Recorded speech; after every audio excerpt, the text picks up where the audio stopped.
कंवारी ननद। अंजलि की उम्र लगभग 30 साल हो चुकी थी। वो एक स्कूल में टीचर की जॉब करती थी। अंजलि के घर में उसकी माँ के अलावा उसका छोटा भाई और भाभी भी रहा करते थे। 30 साल की उम्र होने के बाद भी अंजलि की अब तक शादी नहीं हुई थी। इस बात को लेकर अंजलि की माँ रुक्मिणी देवी काफी परेशान रहा करती थी।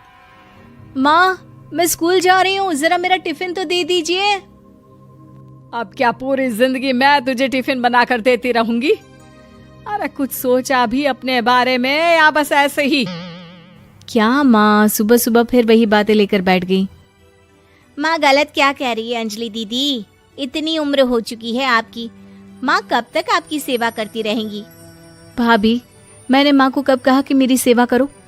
वैसे भी अपना टिफिन मैं खुद तैयार कर लेती हूँ, बस टेबल से उठाकर देने को ही तो कहा था। वैसे अंजलि दीदी, देखा जाए तो टिफिन उठाकर देने की उम्र तो आपकी है। आपका अपना घर परिवार बच्चे होते तो ये जिम्मेदारी आज आप पूरी कर रही होती।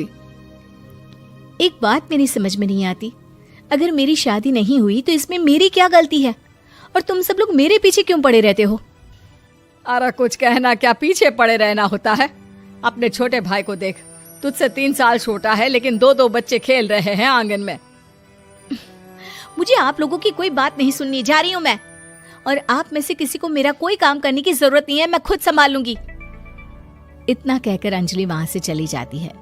शाम को जब अंजलि अपने स्कूल से लौटकर घर वापस आती है तो उसने देखा कि पड़ोस वाली निर्मला चाची वहां पर बैठी हुई थी। क्या बात है अंजलि बिटिया, नौकरी करके वापस आ गई? जी चाची जी, कैसी हैं आप? मैं तो ठीक हूँ बेटा, तुम बताओ शादी के बारे में कुछ सोचा या नहीं? अरे रहने दीजिए ना, इससे तो शादी की बात करना ही बेकार है। कुछ भी कहो तो गुस्सा करती है, बात बात पर आंखें दिखाती है। माँ, आप ऐसा क्यों कह रही हैं? मैंने कब आप पर गुस्सा किया? अरे अंजलि बेटा, तुम्हारी माँ ठीक ही तो कहती है। 30 की होने आई हो, अब तुम्हें भी शादी वादी कर लेनी चाहिए। चाची जी, आप तो ऐसे कह रही हैं जैसे शादी करने से मैंने मना किया हो। रहने दीजिए निर्मला चाची, हमारी अंजलि दीदी को अभी तक उनकी पसंद का दूल्हा नहीं मिला ना, इसीलिए वो शादी नहीं कर रही। भाभी, ऐसी कोई बात नहीं है। अरे तो फिर क्या बात है? तुम्हारी माँ ने तुम्हारे लिए इतने रिश्ते ढूंढे लेकिन तुम्हें कोई पसंद ही नहीं आता। क्या है ना चाची जी, हमारी ननद रानी नौकरी जो करती है ऐसे ही थोड़ी ना किसी को पसंद कर लेंगी। अरे भाई, नौकरी का घमंड है तो बात अलग है, कोई और बात हो तो बताओ, कोई रास्ता निकाला जाए।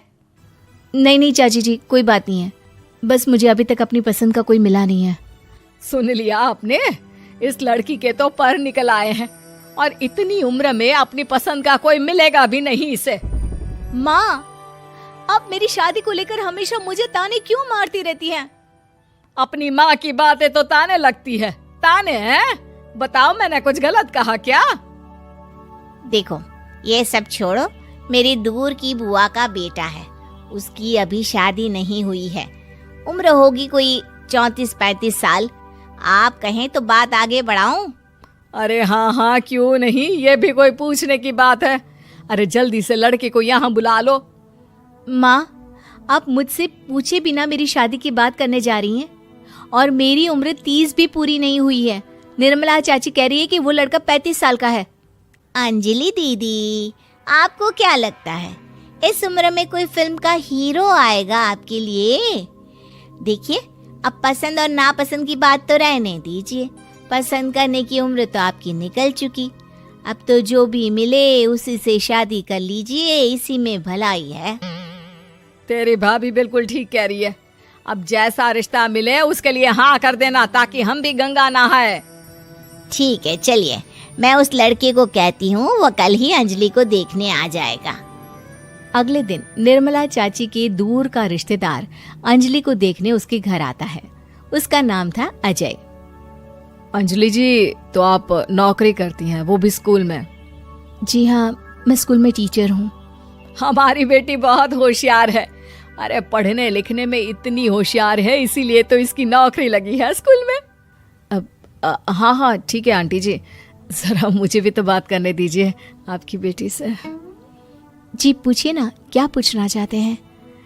अंजलि मैडम, ये तो बताइए कि आपने अभी तक शादी क्यों नहीं की? बस ऐसे ही, कहीं कोई रिश्ता पसंद नहीं आया इसलिए। लेकिन क्या मैं आपसे पूछ सकती हूँ कि आपने शादी क्यों नहीं की?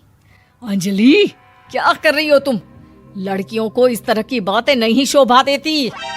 रहने दीजिए आंटी जी, आपकी बेटी काफी पढ़ी लिखी है, मैं उनके सवाल का जवाब दे ही देता हूँ।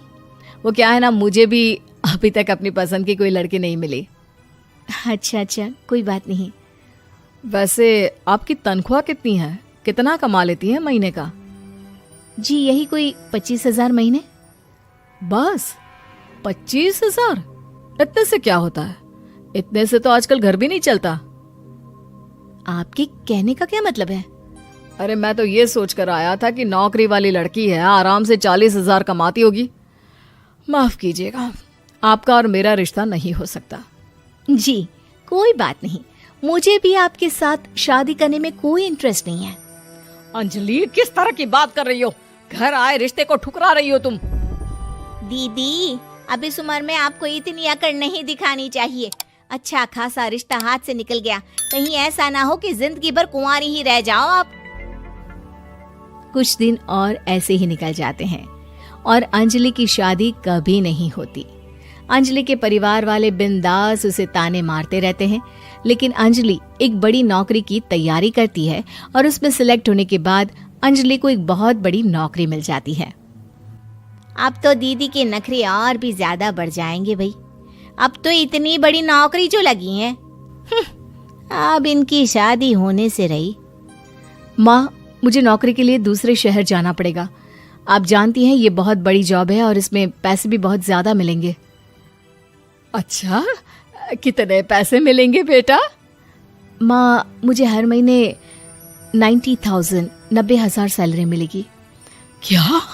अरे वाह वाह, ये तो बहुत अच्छी बात है। लेकिन फायदा क्या? कितने भी पैसे मिले, शादी तो हुई नहीं ना तुम्हारी। अंजलि नौकरी करने के लिए दूसरे शहर में चली जाती है और जब कुछ महीनों के बाद वो वापस घर आती है तो उसे अपने पति के साथ देखकर उसके घर वाले हैरान रह जाते हैं। अरे अंजलि, तूने शादी कर ली और हमें बताया तक नहीं।